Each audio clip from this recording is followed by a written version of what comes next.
All right, here we are at yet another episode of Flipping Houses for Rookies. Oh man, here we are. 426, meaning yet another.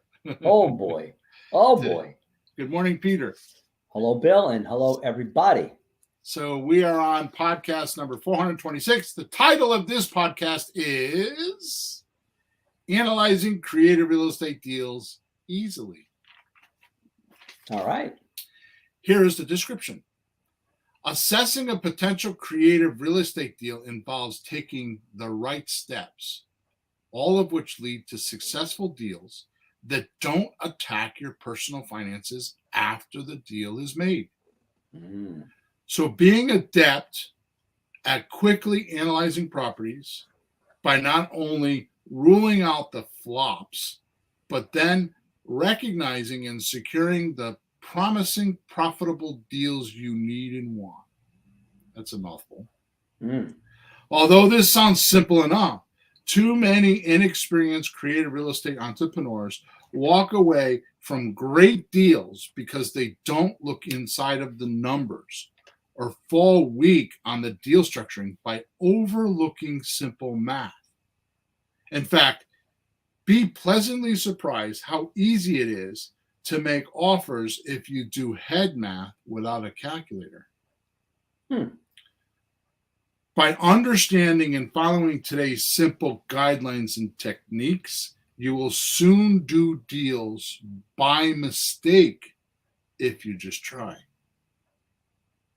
Whether you are rookie or pro, there is something to rattle the thinking you already know and do. So let's tune in now. So does that mean we don't have to go to Home Depot with a calculator and say, how much is sheetrock today? And how much do we need? Wait a minute. What about the tax? Exactly. Wait a minute. How much are 2x4s now? And I think I need a toilet plunger. Crap. No, huh?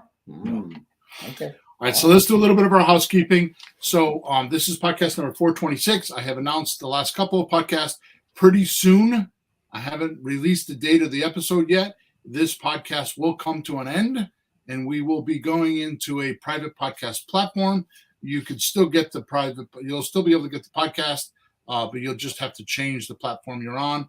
I know that I will lose some listeners because they like to listen to their regular podcast in their regular podcast apps, but we're going to put it behind a wall. And the reason why we're doing that is because if you think we've been giving a lot of information for free on these channels you've been listening to us, wait till we get into the new platform. There's definitely a lot of good stuff there. Plus, on top of that, we're going to be able to text you links and the documents I'm talking about. I'll be able to send them to you right on your phone. And there's a whole bunch of better features that will help you. So we'll let you know when that's happening. In the meantime, Thursday mornings, 9:30 a.m. Eastern Standard Time, we record this podcast on a stream. And that stream goes to Facebook. It goes to YouTube. It goes to Creative REI Reply. And it goes to Flipping Houses for Rookies. So you type in either one of those and you can find the live podcast there. And we also do LinkedIn. So if you go to any one of them platforms, you can type in there and I will be able to answer your questions inside of the platform. If you ask questions about the podcast, I'll gladly answer them. If it's outside of the podcast, I would prefer you go to Flipping Houses for Rookies or creativereireply.com and send a support ticket in, and one of us will get back to you to help you. Okay? And don't forget to subscribe us and like us and leave us comments and all that kind of stuff wherever you're watching or listening to us.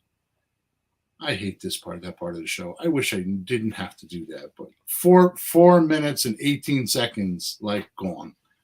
Not bad. I've seen 15 minutes on a half an hour podcast. Don't worry about it. Yeah. I'll tell you, we'll record it, pre-record it one day if you can, unless it changes too much. We'll have 3, and you just insert the one you want for the day. Yeah, there you go. We'll give them to Emma. She'll pick. Yeah, we should do that. Yeah. All right. So here we go, Pete. Let's start off with a profound yet bold truth today. Okay.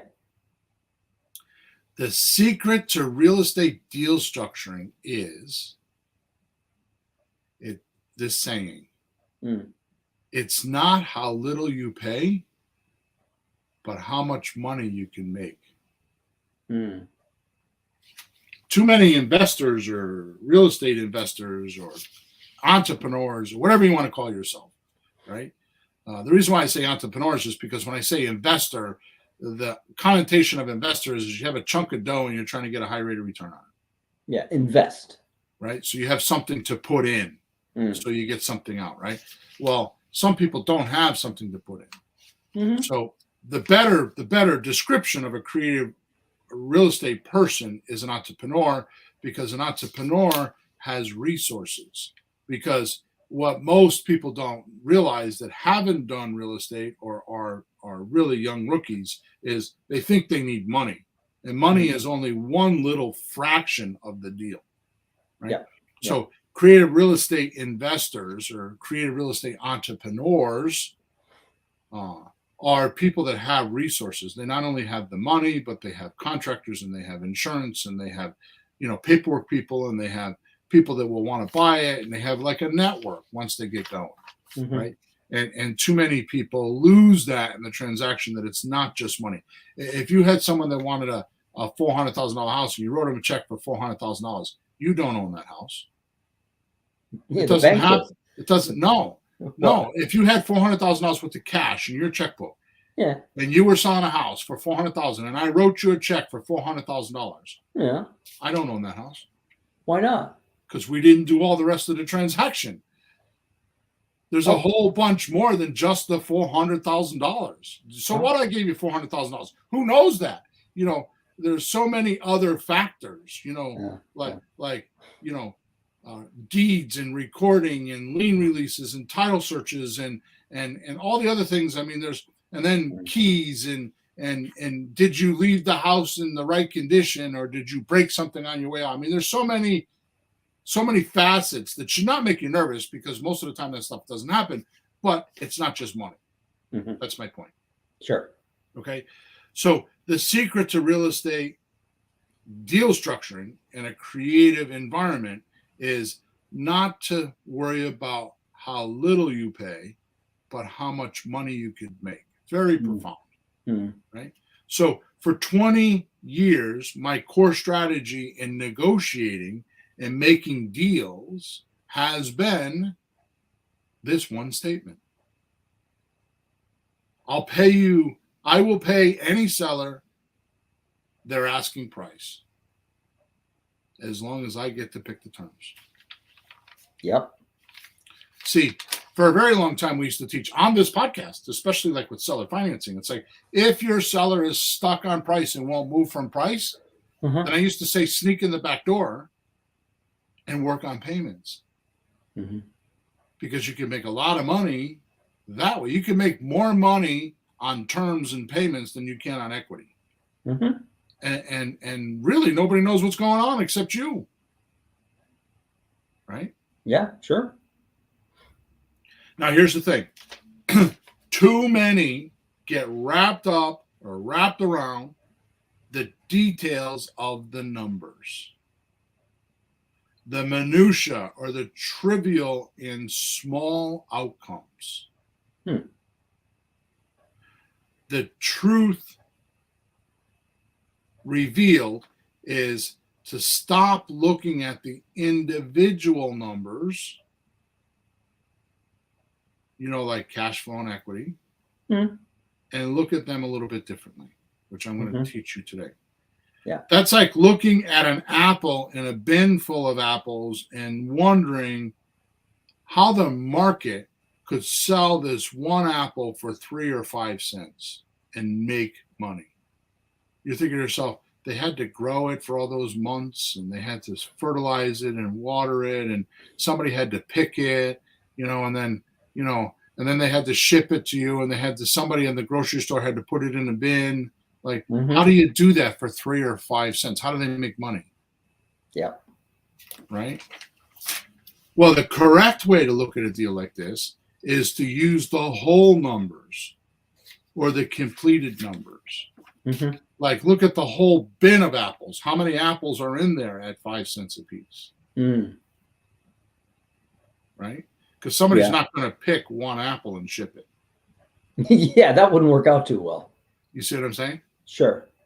So is this making sense? Because I'm Yeah. kind of just rattling on. No, it does. No, because I've seen people talk about a house and they say something like, "Oh, the interest is too high, or the payment's too low." Like one part of it isn't okay. Right. And one of the things we say to each other is like, look at all the numbers. Like you're saying the whole thing, Right. like all the numbers. Like if you do all the math, how does it wind up? Right. One part might be not so hot, but the other part might be great. Like you said, if there's too high of a price of the house, do the term, hang on to it longer, do something, adjust something. Right. So altogether, it might work out, you know? Right. It's like you pick a friend, he has 2 flaws and he got 10 great qualities. So he's got 2 flaws. What are you going to do? Find a perfect guy? Welcome. Good luck on that one. Let me know. Give me a call. There you go. You're saying you're the perfect friend? I'm saying the guy got the 2 flaws and 10 good things. As opposed to your other friends have 10 flaws and 2 good things. That's why I'm still here. I've only got 2 bad ones. They're really bad though. Just ask you and you'll tell us. Just right? ask you. Ask me. I'll tell you. Yeah, all right. So let me explain. Yeah. 2 + 2 = 4. Do we agree? Is this a trick question? Okay. No. Okay. Yes. Then. No, you can be sneaky sometimes. I got to watch you. Go ahead. 2 + 2 is 4. So that means that 4, you would think, is the completed number. Yeah. The finished number. Okay. Right? Now, to stretch my point so it is easier to grasp, what if we did 2 + 2 = 4, and then we added times 36? Right. Now we have 2 + 2 = 4 times 36, which is now 144. Mm-hmm. See, what happens is too many exclude the biggest profit center in creative real estate. Time. Yeah. Time. That's crazy. I don't think you've ever said it that way, but it's totally true. The time factor. Yeah. Right. Yeah. Right. So what was oh my God. I just went blank. The inventor of the light bulb, Edison. What did he say on his deathbed? They asked him supposedly, what was the greatest invention you ever saw? Mm-hmm. And he said simple interest. Simple or compound? Compound interest, yeah. Yeah. Was it Einstein? I don't know who said that. Was him? Was it Einstein? It was Einstein. It was somebody smart. The point is that wasn't me. The point is that compound interest completely works. Yeah. Why does it work? Because it's just little at a time. But it adds up. Both my daughters are 30 years old, and if I get an opportunity, which is not enough in my head, I preach to them. Picture that, and I tell them, I just stepped on my soapbox, so hang on. Mm-hmm. And the sermon goes like this: God damn it, figure out how to put $200 or $250 a month in an IRA. You're 30 years old, 33, 32. One's 30, the other one's 33. $250 a month. Does that sound like a lot of money? Maybe in their situation it is, but I promise you, if you put $250 a month at 30 years old in an IRA, by the time you are 65, you will be a multi-millionaire, and the dividends alone will be your retirement. Yep. And you know what? When you're 65 years old, you could be paid $1 million in cash to say, what did that $250 take away from your life? What did you not get because you put that $250 a month away? And you won't be able to answer the question. Mm-hmm. You won't. Yep. This is what it's like when you're deal structuring. Mm. That philosophy is what you have to think about, right? Yeah. And there are exceptions, and I'm going to cover them. All right. So 2 + 2 = 4, but it's only part of the formula because we're looking at something like how much am I making per month for my renter, and how much am I paying? How much are my expenses, or how much am I paying my seller? Most don't even look at the expenses; they just look at how much am I paying my seller, not knowing that there are some things that might have to be paid for. Like, for example, there's a city that doesn't do trash pickup, so you got to pay $30 every month for trash Yep. because you missed it. Yeah. I don't have this. I wouldn't think of that until the bill came. Oops. And I'm not saying that that happens because a lot of our buyers will pay those things anyways, but I'm just saying that it's not just how much you pay your seller. How about the taxes? How about the insurance? I have three properties right now where the insurance has gone up a couple $100, and I haven't changed my rent yet, and I need to, and I'm just not sure if I can. Yeah. Okay. If you own property right now, one of the things that you'll talk about, or you should talk about, is the expenses of taxes and insurance that have gone up. Yeah. Right. And when you listen to the candidates, the presidential candidates, I'm going to tell you one of them wants to double capital gains tax. If that happens, we are in big trouble. The country will go in a massive decline. Well, that's a perfect example of not looking at all the numbers. You look at just do that, look how much money we make. Like, Right. whoa, what's that going to do? Other things will happen. Prices go up for us, the consumers, because they got to get that money from somewhere. It doesn't come out of the sky. It comes from us. So if you look at all the numbers, you see what will happen. So short-sighted non-business people don't get it. They just look at what, and someone else will say, oh, blah, blah, blah, blah. Yeah, Chris says plus unrealized gains too. That's a whole nother story, Chris. I completely agree with you there. Yep. All right. See, if we were doing 2 + 2 = 4 as our monthly cash flow and only see the math as 4 and not times 36, you will miss the finish line of 144 and make a bad decision. Right? And I'm going to, as I go a little bit further today, you're going to be kind of blown away, I think. Okay. Because there are numbers I know most don't think about. I remember when I first went into Joe's coaching group. Remember you and I went in there? Sure. And then I stayed for a while, several years, and I've been coaching in there. And at first he thought I think he thought I was full of shit because when I started telling him how much I make on my properties, monthly, he's like, how are you doing that? And I showed him, and he's like, wow. And I'm going to talk about that today. Good. So how do you decide if a deal is bad and what to do with it? Or how do you decide to whack it? In other words, get rid of it or hold it close to your chest and nurture it. Yeah. How do you know which deal is like that? Right? Now, I've always spouted, especially here, that if you have multiple deals in the pipeline and you lose a deal, you shouldn't get too upset about it. Yeah. Unless it's a crusher. Unless it's a big, fat, hundreds of thousands of dollar deal. Oh, don't even say that. Don't even say it. Then you could be sad. But it's true. Any business, whether it's people walking in the door to buy pencils, you hope 10 people walk in, 3 walk out and don't buy anything. What are you going to do? Just wait for 3 more to come in. It happens to me, happens to everybody. Because you expect, what is frustration is a function of expectation. There you go. I've heard that before. So I had to, you got it from you, but I don't know what you got. But I had to with any of my businesses, expect something's not going to work out and don't freak out. Okay, duh, no wonder. We don't have 100%, it's not life, 100%. So you just move on and get some more. Right. Yeah, I've recently done that with this whole election thing. Yeah, how? I've simplified it in my head.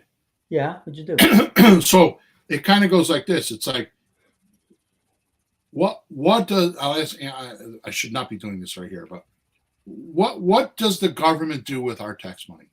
With your tax money, Pete? I'll ask you, what does the government do with your tax money? I think they keep it. I don't know.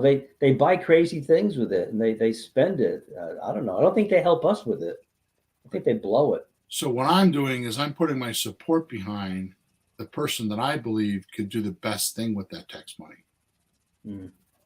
Not the group that doesn't tell us what they're doing with the tax money. Yeah. I'd rather put my support behind someone that's going to help the country and lower energy and taxes and someone that has real life business experience. Right? Yep. That's what I'd rather do. Now, obviously, I shouldn't be talking about politics, but it's the same way when you're doing deals. Mm-hmm. That's why I bring it up, because where do you want to put your energy and your money?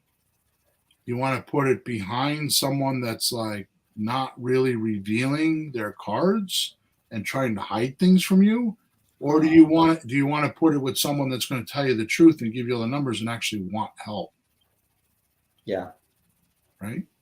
Yeah, that's like when we test people. They ask if they can trust us. So, well, I need to do 3 things about this deal. We go do them. We find some tax records. We do some research on something. We ask them to get their mortgage statement and how much the taxes are. 3 days later, they don't know. Right. So, and then like, how are we supposed to work with somebody like that? And then we make an appointment to go see the house. They don't show up. How are we supposed to work with a person like that? The way you do something. That's right. Go ahead. You say that Well, first. it starts bad. It's going to end badly. That's right. Yeah. And the way you do something is the way you do everything. And we say trust is when your words match your actions. Yeah, you got to prove yourself a little bit. It's not hard. All right, so let's reel back into time a bit, and let's bring back the old equalizing formula that guarantees you never, never, ever, ever, never, ever, ever, ever make a mistake Mm-hmm. in a deal structure. Yeah, what's that? And the surprising formula is money now, money monthly, money later. Sure. It's a staple in our business. Mm-hmm. This is probably, and I am going to, for the first time in 400 and what are we at, 426 podcasts, I'm going to reveal things that I've never talked about with money now, money monthly, money later today. No kidding. Yep. And I'm going to ping it in so you get it. Okay. This is probably the most important formula you can master in real estate if you want to make gargantuan profits. Mm-hmm. Right. It's kind of like how can I say this? I guess a stupid analogy. It's kind of like making a snowman. Okay, I'm all ears. You have like pieces and parts, and you have ideas of how big the trunk should be, and the middle should be, and the head should be. And some people have an idea with a hat and a scarf, and some people use a carrot for a nose and sticks for arms. And my point is you kind of build it, right, to get the outcome you want. So, like, if the face is not what you like, you just clean the face off and pack it with snow and start over again. Yeah. That's what money now, money monthly, money later is. You just keep kind of moving it around and adjusting it and getting things to where you want, like you said earlier or alluded to earlier. So if you're paying too much, that means now you got to get cash flow. Yeah. Or equity. Yeah, I like when you do that. You do that. Like if the seller's asking too much on one number, you ask for more or less on another one to compensate, because it's reality. Right. You know? And the truth is that I built almost a $3 million portfolio when I first started to make $2,000 a month or lose $2,000 a month. Mm-hmm. And I ended up selling most of that portfolio. It took me 5 years to clean it out, but I didn't have the money now, money monthly, money later. And I didn't have the formulas I had because a lot of those properties were subject to, and I was paying full price for them. And when 2008 and 9, which actually happened in 2007, but 2008 and 9 hit, I ended up with all kinds of problems, because when properties decreased in value, I had problems. Yeah. Right. It took me 5 years to fix that, which is why when we talk about subject to property, I tell you got to have a 20% buffer in equity. Mm-hmm. Yep. All right. So again, like I said, this money now, money monthly, money later is a huge factor in our math, but few consider it or use it correctly. Mm-hmm. So here's what I mean. 2 things. Number one, when you are doing deal structuring math, you need to pinpoint exact areas where you are creating income. Mm-hmm. Like you said, are we creating income on price, on equity? Yeah. Are we creating income on monthly now? Or are we creating income on monthly? Money later. Yeah. Yeah. Well, it's either the deposit kind of money coming in, or the money that comes every month, little dribbles in decent chunks, or in the end, when we cash out and make a chunk of money, where do you expect it to happen? Right. For example, you could have a deal that you're paying full market price for, and there's really no equity. So Yeah. you're paying $300,000 or $290,000 for a $300,000 house, but you get really good terms. Yeah. So now what happens is you could make no money on the purchase and no money in equity.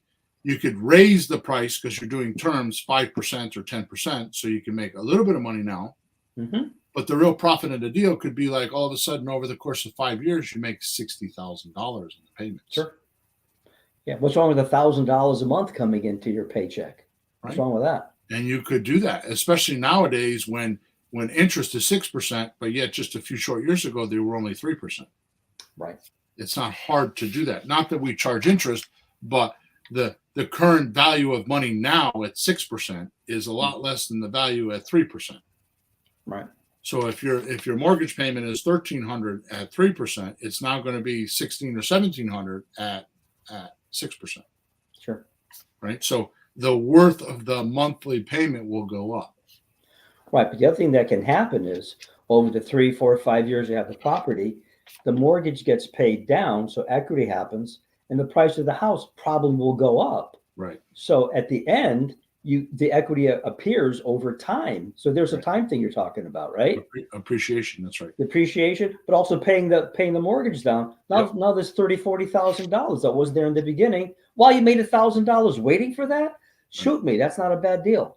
Right. And investors don't look at the numbers like what we're talking about, right?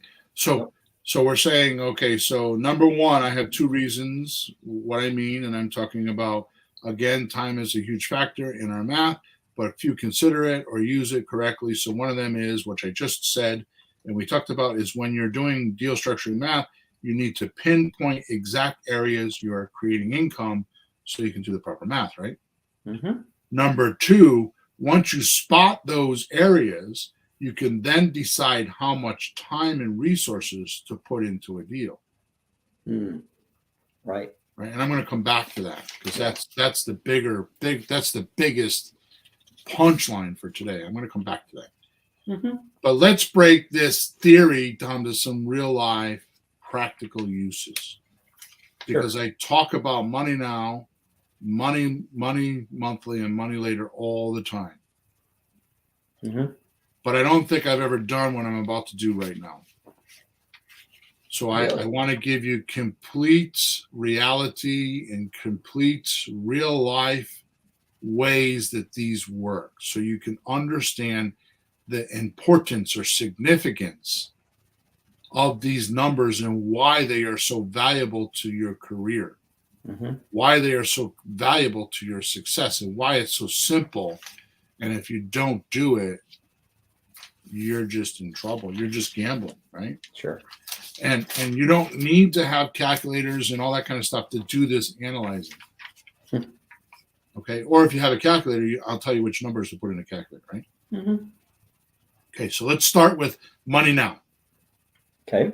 Money now means the amount of cash influx you get within the next 30 days in a deal.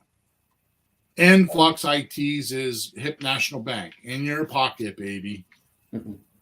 What I'm talking about is money that you can, that's spendable cash. Now, I will tell you on a couple of these, I prefer you don't spend the cash right away. The first couple you need to save, but I'll explain that to you. So I'm going to give you 5 examples on each one of these so you understand where. So money now, here's the first example. On a sandwich lease option deal, right? Whether it's a slot deal or a rent to own or however you do it, depending on all the equity and all that stuff, right? On a sandwich lease option deal, it's the difference between what your buyer is giving you for his or her option consideration deposit and what you have to pay the seller. Yep. Okay. For deposit. So if my buyer says, my seller says to me, I'll take $300,000, it's worth $300,000. Okay. And you could go raise the price by 5%, which is doable. Okay? Because if I were to pay for my computer, if you were to buy my computer today for $1,000 in cash and give me $1,000 worth of cash, you're paying $1,000. Yep. But if you bought my computer for $1,000 and swiped your credit card for 24 months, you're paying more than $1,000. This is what people like houses do. It's the American way. They know they're doing it. You're not ripping anybody off. It's part of our culture.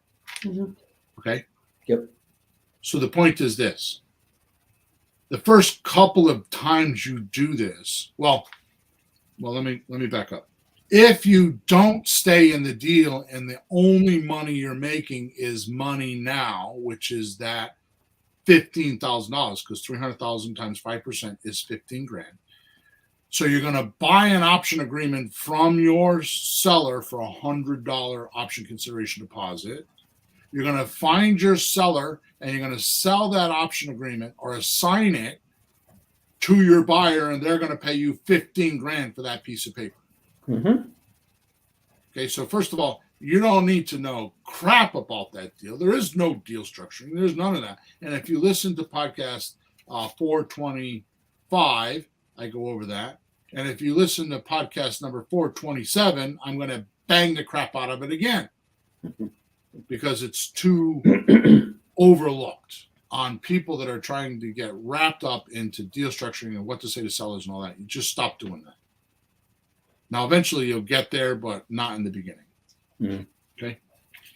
So what I'm saying is, if you're going to do the deal and not stay in it, then you can grab the cash. So the 15 grand is money now, but there is no money monthly and there is no money later for you because it goes to your seller. So you're like a hit and run. You're doing much like what a realtor would do. This is what we call a one night stand. It's just one time and that's it. Okay. So you keep the money and you're done. Now, if you're going to do a sandwich lease option, what we call a rent to own, which is a sandwich lease option, but you stay in it because you have 15% worth of equity and 20 or 25% worth of cash flow, and you're going to stay in it. Now you're going to write a lease option with your seller. And then when your buyer comes along, you're going to write a separate lease option to your buyer. Because your seller has one set of numbers on it, the low numbers, and your buyer's lease option is going to have the higher numbers. So you're not just selling the option agreement, you're not just assigning it for your money. Now what's happening is you're actually the person in control of the property. So now your buyer is going to pay you. They're going to give you the $15,000 for down payment, and they're going to pay you enough money so you have 20% worth of cash flow, and you're going to have 15% worth of equity. That is worth your time staying in the deal. Now, when you do those deals, that 15 grand, I don't suggest you spend that money. I suggest you hold that money the first deal or two and get a $20,000 or $30,000 reserve for your first two deals. So later on, you never have to worry about. So if somebody doesn't pay a monthly payment or something happens, you have a cushion. After that, as you go along and do more and more deals, you take a percentage of that money and put it away, and it keeps getting the percentage that you put away is less and less because at some point you'll have a lot of dough.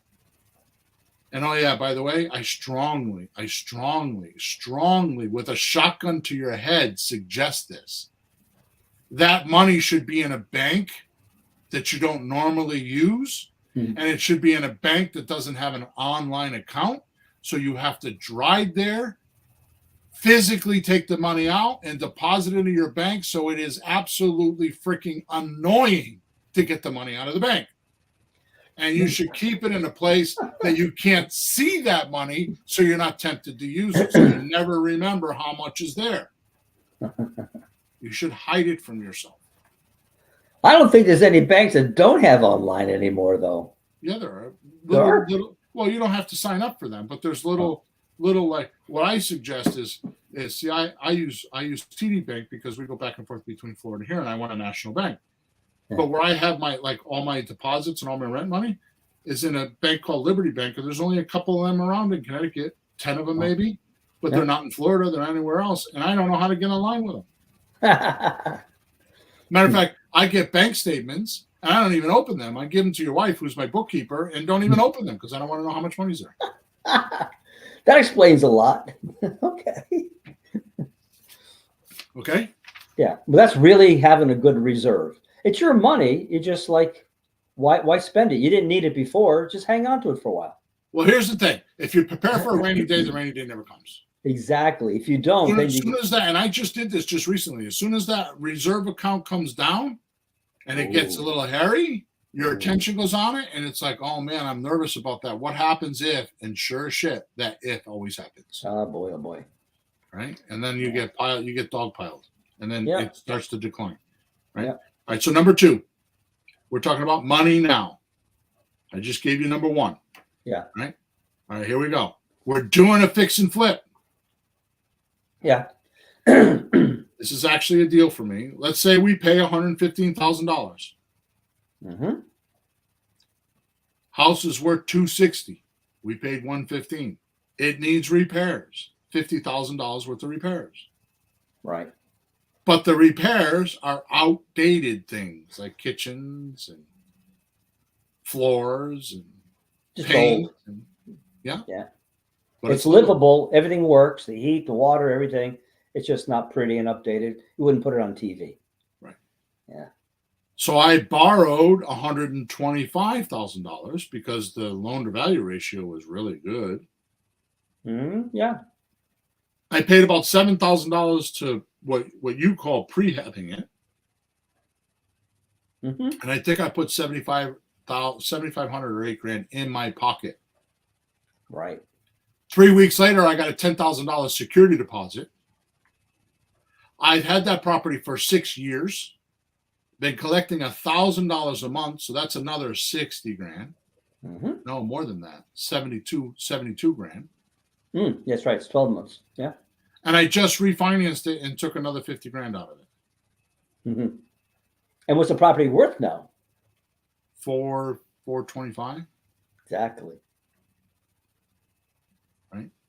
But the point is money now was $7,000 because I over borrowed from the private lender and I took out $7,000 at the closing. I took out 10. Am I saying this right? No, I'm not saying this right. Did you? Yeah, I paid 110, not 115. Right, 110. I paid 110. I borrowed 125 because it was $15,000. I said that wrong. Yeah. I'm sorry. So I paid 110, and it was easy. It was a probate deal. There was a woman that was a spinster that lived in the house, and she gave it to her brother, and her brother was in another state, and all he wanted was his money. Just what I'm talking about in this podcast. He was blinded by the cash. Yeah. Now, that guy got $110,000 worth of cash, and I guarantee you he didn't make $8,000. He didn't make $72,000 and another $50,000 and still own the property on his 110. Guaranteed. Mm-hmm. Huge mistake because he paid attention to one number, only one number, didn't look at the full picture. Yeah, he didn't want the hassle. Well, he didn't. He got $110,000 was in his pocket because it wasn't his house; it was his sister's. It was just like a gift from heaven. But he was in another state. He wasn't a real estate guy. He didn't want to bother with it. How do you get somebody to rent it, clean it up? He didn't care. Right. That's what we do. My point is he was not trained on looking at the numbers like I'm training you right now. Yep. Number 3, you get a deal for 65 cents on a dollar, right? Which happens. I don't go looking for them, but when I'm negotiating and somebody says they want a cash offer, I always do 70 cents on a dollar for cash offers. You know, the Mayo formula, maximum allowable offer, which I learned from Ron LeGrand, was the after renovated value or in good shape. See, it's not a comp. A comp is just a comp, a comparable.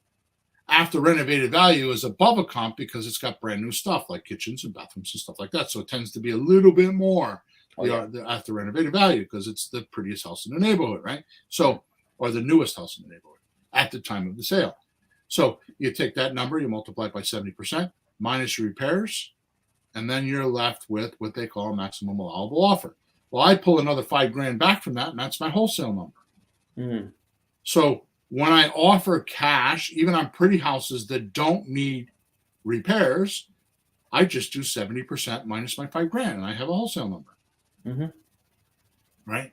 And people do that because they want the cash, especially like probate where there's like 3 kids and they just all want their, like you said, free dough. Yeah. Right. So it happens in the right deals. And these deals fall in my lap because I don't go looking for them. They just fall in your lap when they happen. Right.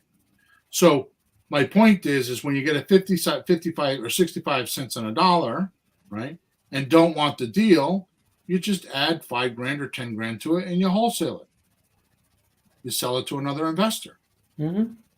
Okay. Or I'm getting completely off script here. Or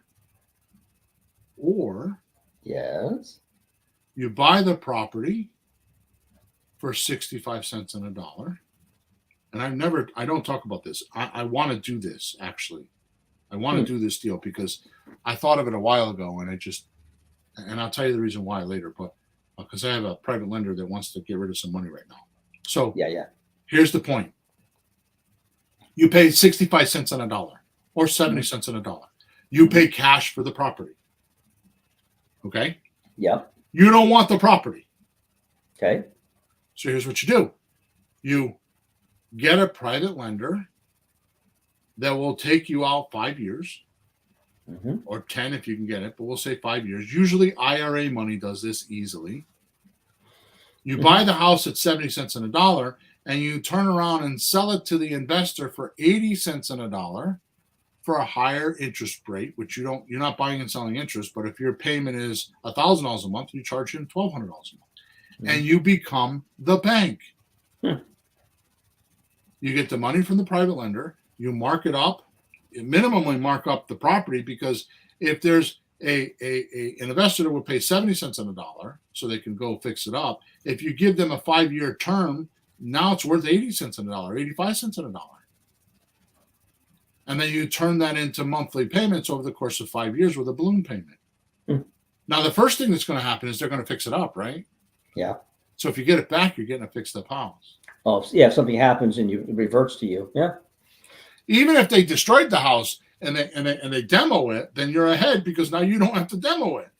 But you're 65 cents on a dollar, 70 cents on a dollar, you have room to go do repairs. You see? The point that I'm making now, is when you buy properties like that, there's money now. The money now is the 5 or 10 grand that you can flip it for. Yeah. Number 4, if you do subject to deals the way I teach, because I have a 6.5 hour course I did on a Saturday that when people watch it, because it's 6.5 hours, when people watch it, the raving reviews I get from them are probably the highest reviews I get on anything I've ever done. But one of the things I talk about in there is how you can buy a subject to deal and wholesale it legally. And when you do that, you could pick up an extra 5 to 20 grand, doing it the same way we were talking about before. You get a property that you don't want or in another state. This is usually what happens in a virtual state, right? And you could get the property, and if you close, it's just a matter of doing the right paperwork. If you close it correctly, right? And the documents, which in this course that I do, I forgot how much it is. I think it was $1,000, and I charge $600. If you want it, just send me a support ticket, right? And I'll send you a link. But if you close this deal the way I tell you how to use the paperwork, you can actually tell your seller that my partner is going to be taking over. Never tell them what the partner's name is, and then just wholesale it to another investor and let them give you a wholesale fee for a subject to deal, completely legal, done in escrow in an attorney's office. Yeah. It's incredible. That's money now.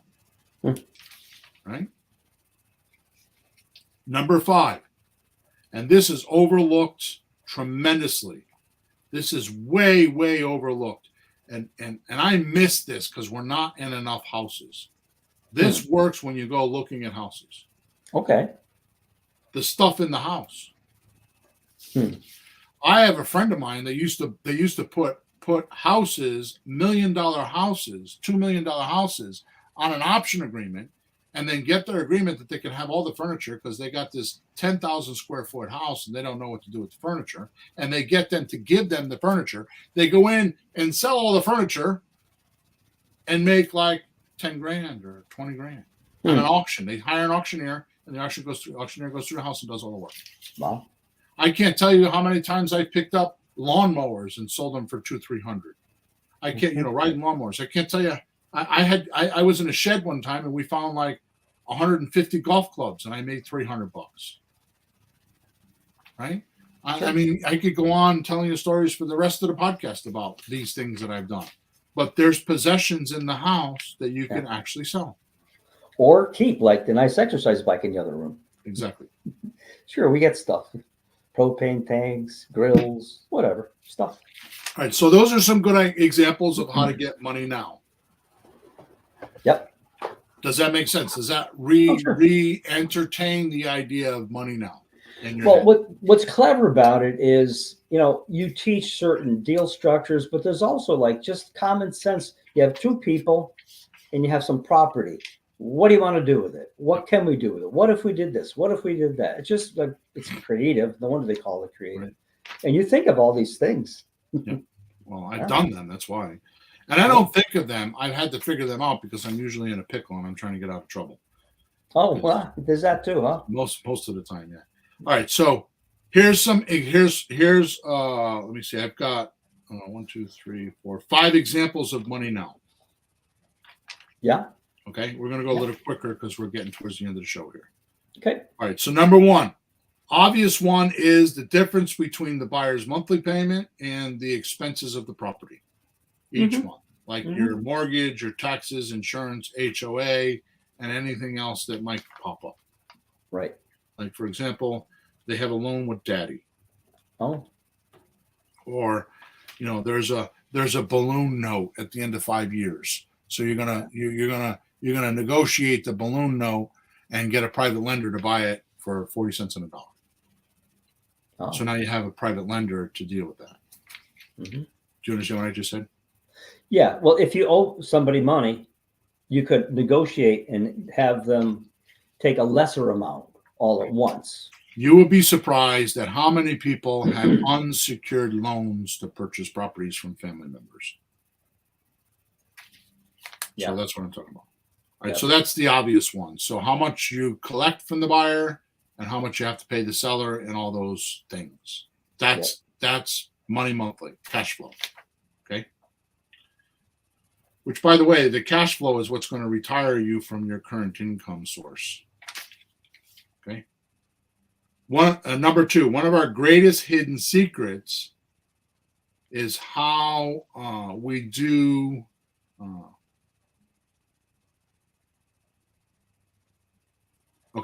is how we outdo every other investor. So I learned this from Joe. Like, what you do is I preach for a long time, you want to ask for 5% down because FHA asks for 5%. Now, yes, you can get a Chaffin mortgage that's just 3%, but not everybody qualifies for that. But everybody qualifies for a 5% mortgage. So you want to have 5% down from your buyer that's doing a lease option with you, so they have the money in the bank. So now all you need to do is fix their credit or whatever they got to do to get qualified for an FHA mortgage. Right. But the money's in the house before they move in. They paid it. That's all the bank wants to know. They're only lending 95% and they're happy. Right. So the bottom line is when they move into the house, that 5% is non-refundable consideration deposit because it's named and talked about on an option agreement.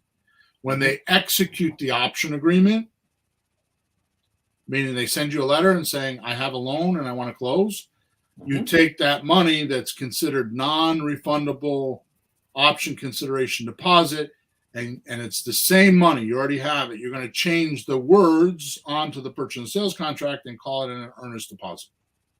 Right. It's the same money. So the person 2 years later doesn't need to have an additional down payment. You're going to rename it, and you're going to show the bank that you have evidence that they actually gave it to you. And that's all the bank cares about. Okay. And it could be 15 years later and it still works. Okay. Yeah. So the point that I'm trying to make is the mistake I made for a very long time was only asking for 5% down. Oh. I changed my language to, well, we need 10% down. How much do you have? Because it used to be when we talk to people, we would be like, yeah, we're selling a house and this is how it works. Okay, yada, yada. How much do you have down? And we would just ask them an arbitrary number to find out they're going to give you the lowest amount of money. Everybody wants to buy a house in Connecticut for $1,200 a month and $3,000 to $5,000 down. Everybody wants to do that. That's the Rob job number, right? So I started asking for 10%, which not many have. And I would say, okay, well, how much do you have? And they would tell me then, because it's not up to the 10%. So on a $300,000 house, they need 30 grand. Well, I don't have 30 grand. I only have like 20 grand. So first of all, it elevates their number from the 5,000. Sure. Okay. But more importantly, what we do is we let them get out of the deal. And I prefer to do this even if they have the 20 grand. Well, how about if you give me 5% down? Give me 15 of your 20 grand.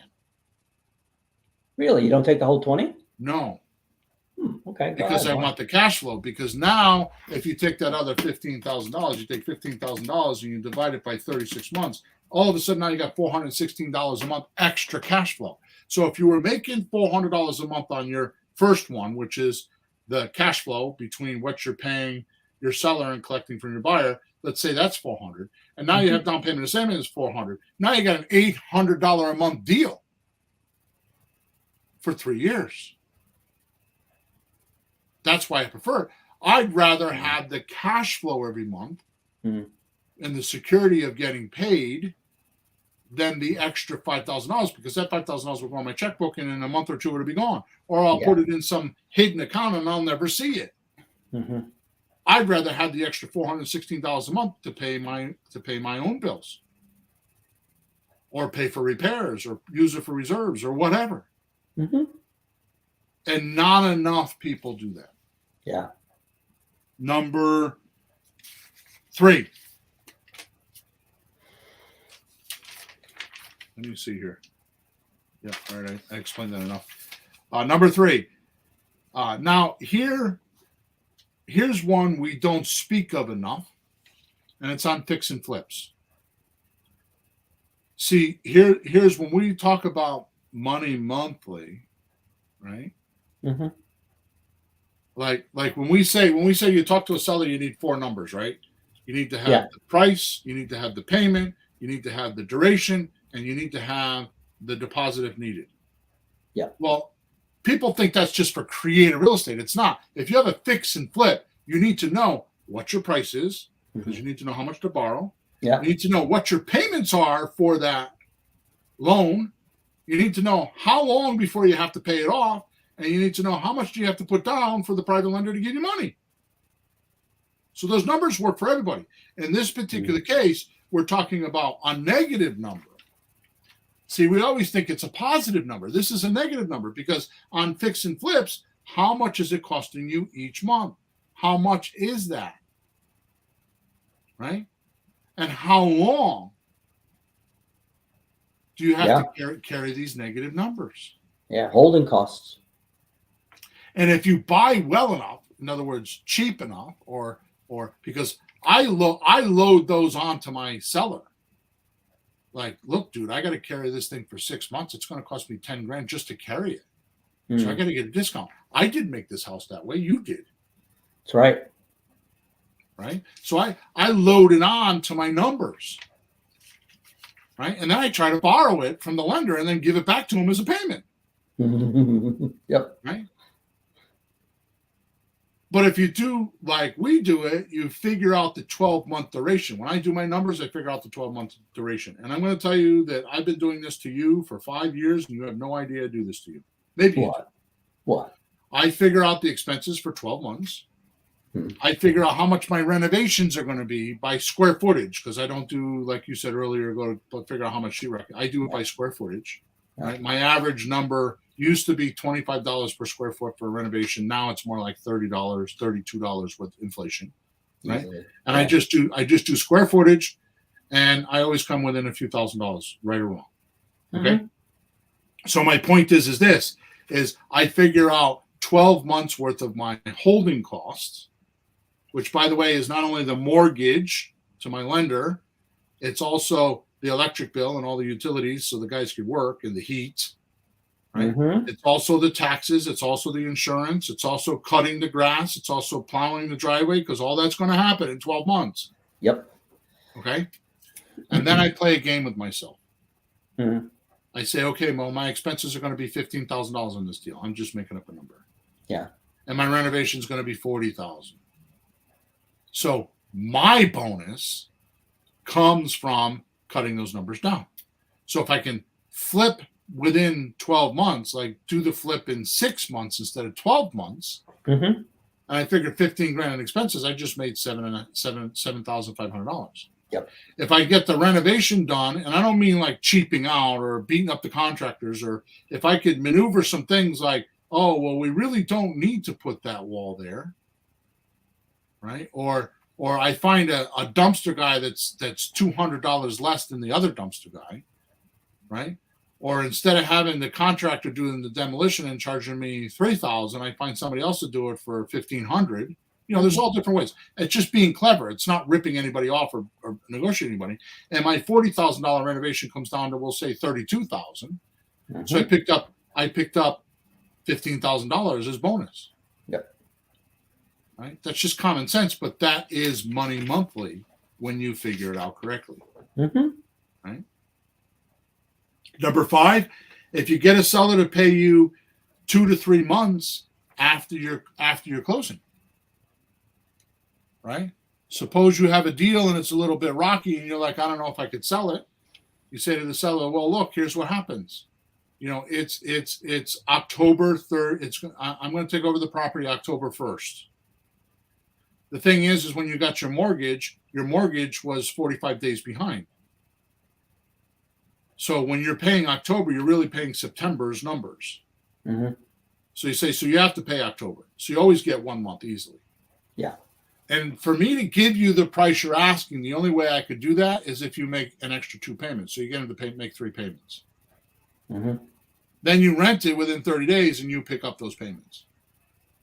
So let's say you're renting for $2,000 a month and you can get somebody in there in the first month and you got 2 free months. You just picked up $4,000. Right. And you say to him, you need those couple of months because of the price you're paying him. Is that what you just said? Mm-hmm. Okay. I don't think I ever got that piece of it. So I always thought like, geez, when you get somebody in there, you should start paying the guy because somebody's there. Just go, hey, somebody's in there. Why don't you pay me? Yeah. Well, one of the ways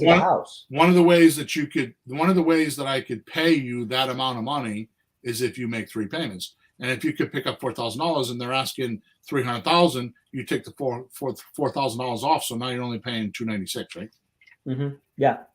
Okay, good. Let's move on because you didn't have to now pay. we're at the hour and I still have 2 more pages of notes. So, so these days I only do that when a seller's being a glutton, which a lot of them are. Okay, so normally I don't do that. And now we have money later. Mm-hmm. Okay, so number 1, obviously the difference between what we buy the house for and what we sell the house for is our equity. Yep. Right. And that could be an option consideration deposit, right? Right. Say the last part again. Yeah. So obviously, if we buy a house for $250 and sell it for $300, mm-hmm. and we get $300, our equity is not $50,000 because we're going to have the money now that they gave us. If they gave us $10,000 down, that means they only owe us $290 and we have $40,000. Well, we got it, but we got some in advance. Exactly. Right. Hey, it's better. We got it in advance. It's not a bad thing. Yeah. Exactly. The balance is 40. So that's the obvious one. All right. Yeah. Yeah. Buy low, sell high. You don't have to do that anymore. Right. Mm-hmm. All right. The second thing is all the tax write-offs you're going to get if you get the deed in your name. Right. I just got my taxes back this year, and you would be flabbergasted at my tax return. Mm-hmm. Right? All these ways I make money, and the government's sending me checks. Yep. Number 3, and this is a good one. If you do a subject to deal and have a second note, in other words, the house is worth $300,000, they're asking to 40, and they want $20,000. They want $20,000 out of the deal. So I'll tell them the only way I give you $20,000 is if I write you a note in second position, and when I get paid from my buyer, I'll give you the 20 grand. No interest, no payments. Yeah. Right. Many do that. Sometimes I'll do 30,000 to entice their greed glands. Right. Okay. So the point is this: now you have a $20,000 note, and all of a sudden, either your buyer says they want to cash you out, or you make money from another house somewhere because somebody cashed you out and you need to place money. Because a lot of people think when they cash out their money, they cash out a house, they need to take the proceeds and go buy another house. Well, that's not true, because if you start paying down loans on the houses that you already had, you can make just as much money, if not more, than buying another house. Yep. Right. So in this particular case, you would go back to this person and say, hey, I know that $20,000 note's not due for 3 more years. Would you consider taking 5 or 7 grand for that note and give me a lien release? 90%, 95% of the people will take money now instead of money later. And it's 2 years after the deal. And it always comes like right before Christmas, or like, oh my God, I got to buy a new car, or something happened, and they'll take the money. So that's a huge, huge, huge factor. Yep. Number 4, you need to add up your principal reduction payments that you pay, that your buyer pays for. So this is equity, right? You talk about this all the time. So your buyer's paying rent, you're taking the rent and paying an amortized mortgage, which means every month some is principal and some is interest. And every time you pay down the principal amount, even if it's $300 a month, that means you now have $300 worth of equity. Yep. So you might have a property. Excuse me. You might have a property that when you took it over, you owe $240,000, and after the 5 years, because you've been paying the mortgage, and now all of a sudden the payoff comes, now you probably only owe like $225,000. So you got an extra $15,000 worth of equity. Yep. People don't think of that, but you got to consider these numbers, right? Number 5, like I just talked about earlier, how about with your equity, you refi the property? Oh yeah, right. Now here's the amazing thing. Here's the most incredible thing to me. This is the most dumbfounded thing that you could probably blow me over when you go, when we talk about this. It blows me over every time. I get weak at the knees. I see stars, like I'm like ready to faint. And I'm not exaggerating, because I don't understand this for the life of me. Why people don't do this. What's that? When you refi, like I'm talking about, I have a property that I just told you about, I'm doing a refi and I'm taking out 50 grand, right? Yeah. So here's the thing. That 50 grand is non-taxable. That's not income. It's not capital gains. It's a loan on the property. Not only is it non-taxable, but the amount of money that I pay interest on that higher amount of money, I get a tax reduction for. That's right. The government's going to pay me and reward me for taking this chunk of dough out. Wow. Because they want debt.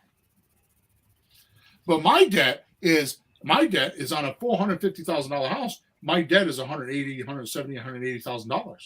$180,000. It's like so low, it's not worth it. It keeps my portfolio, because I don't like to have my portfolio more than 40% leveraged, because I do things like this.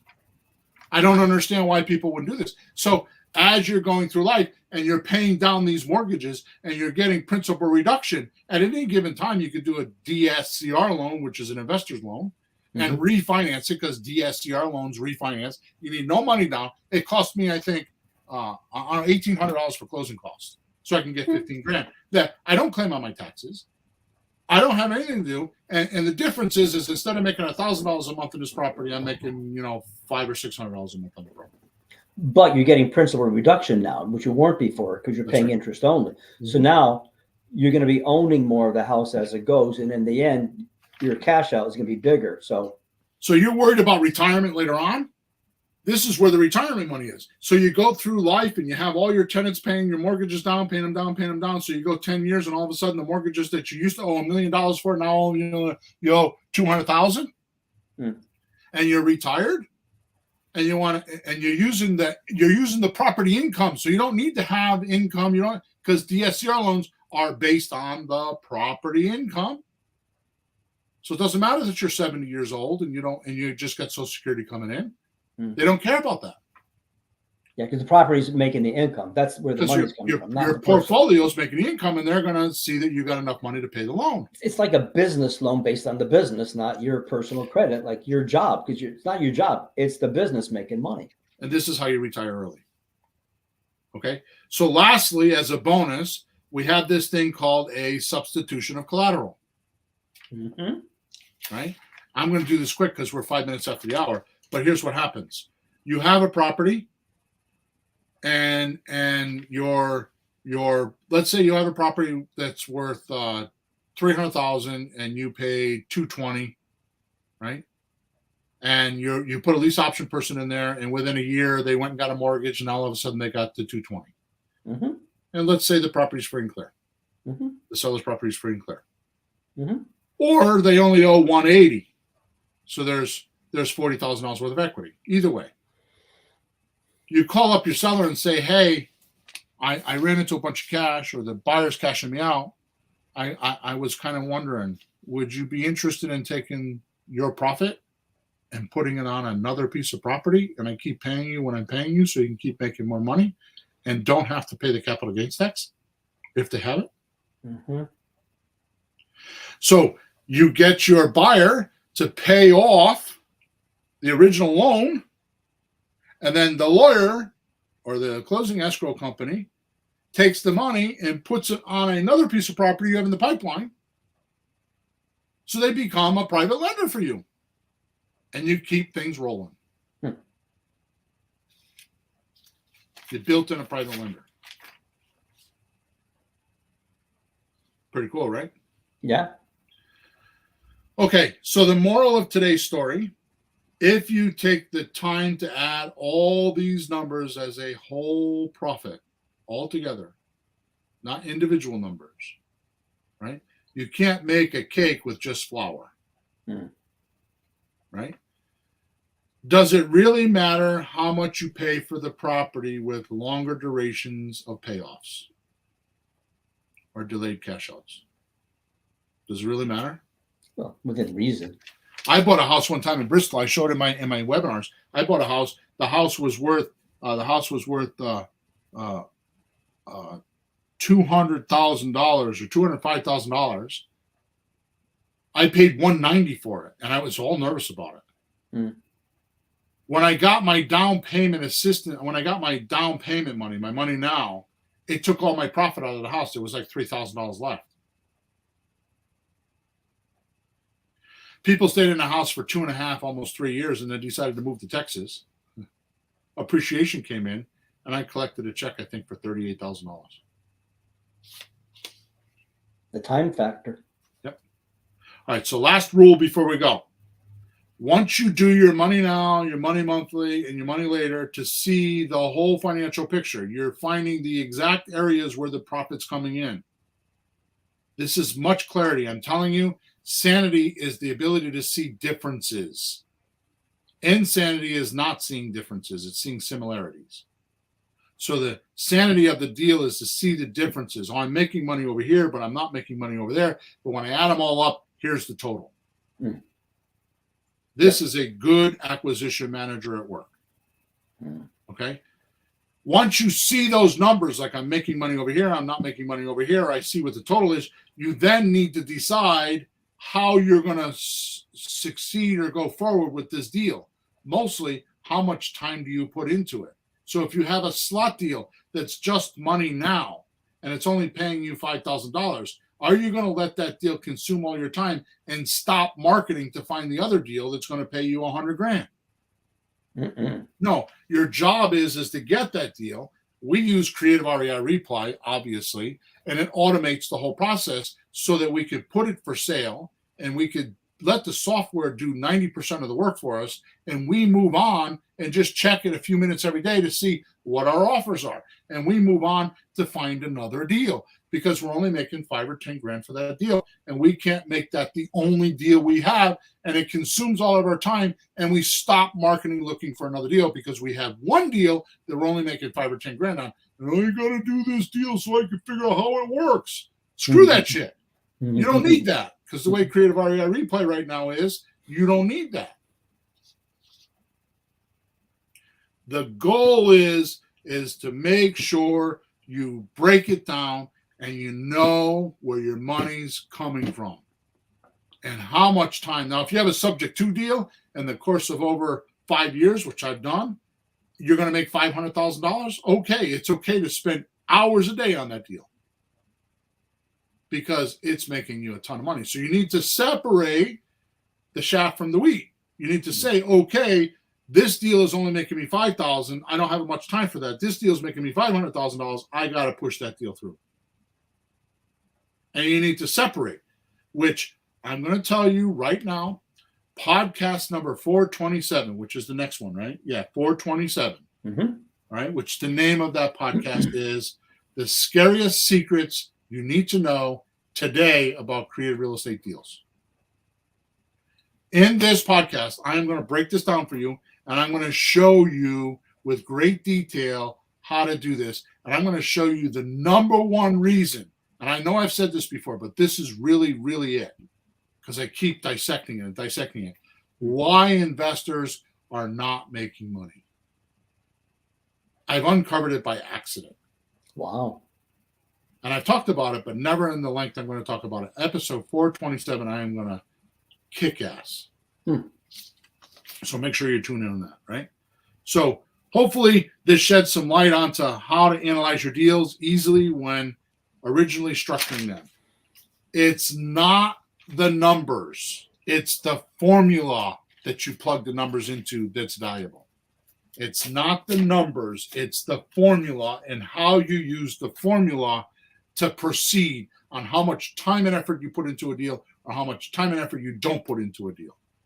It's the formula that matters, not the numbers. And that's my punchline. Make sure you subscribe to us wherever you're watching us. Make sure you like us. Make sure you leave us a review. Make sure you keep paying attention, because someday you're going to come here and we're not going to be here in the near future. I hope. I mean, it's September now. I hope by the end of the year I have that done. I'm not going to make it a fast transition. I want to make sure everybody has a chance to go get things downloaded, our app downloaded, and get inside the app. And it's going to be much different than what this is. It'll be a lot more personal, and you'll get a lot more good stuff. Okay? So thank you for listening. Thank you for your support.